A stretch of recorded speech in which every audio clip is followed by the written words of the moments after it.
Hello everyone, এই সামারে সবাই কত কেজি করে ট্যান জমালে বলো? আমি তো একটু বেশি জমিয়ে ফেলেছি, বাট এবার আর জমানো না, তাড়ানোর পালা। তাই চলো ঘরেই একটা প্যাক বানিয়ে নিয়ে ইউজ করবো, বাট তার আগে ফেসটাকে অবশ্যই ফেস ওয়াশ দিয়ে ক্লিন করতে হবে। যে কোনো প্যাক ইউজ করার আগে ফেস ওয়াশ কিন্তু মাস্ট।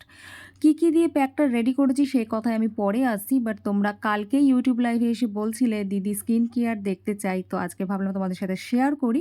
ঘরে আমি নিয়েছি একটু বেসন, একটু কফি, একটু মধু এবং হ্যাঁ, ঘরে টক দই ছিল সেটাও আমি নিয়ে নিয়েছি, আর ১ চিমটে একটু হলুদ গুঁড়ো। যেহেতু আমার গালে দাগ রয়েছে, তো এটা আমার দাগটা স্পট রিমুভ করতে সাহায্য করবে, সেই জন্য সব কিছুকে ভালো করে একেবারে মিক্স করে লাগিয়ে রেখেছিলাম। ১৫ থেকে ২০ মিনিট ড্রাই হয়ে গেছে, এবার মুখটাকে ক্লিন করে এসেছি।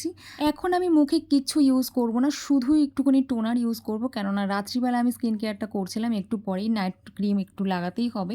ভিডিওটা যদি ভালো লেগে থাকে অবশ্যই লাইক, কমেন্ট, শেয়ার করতে ভুলো না। Bye bye.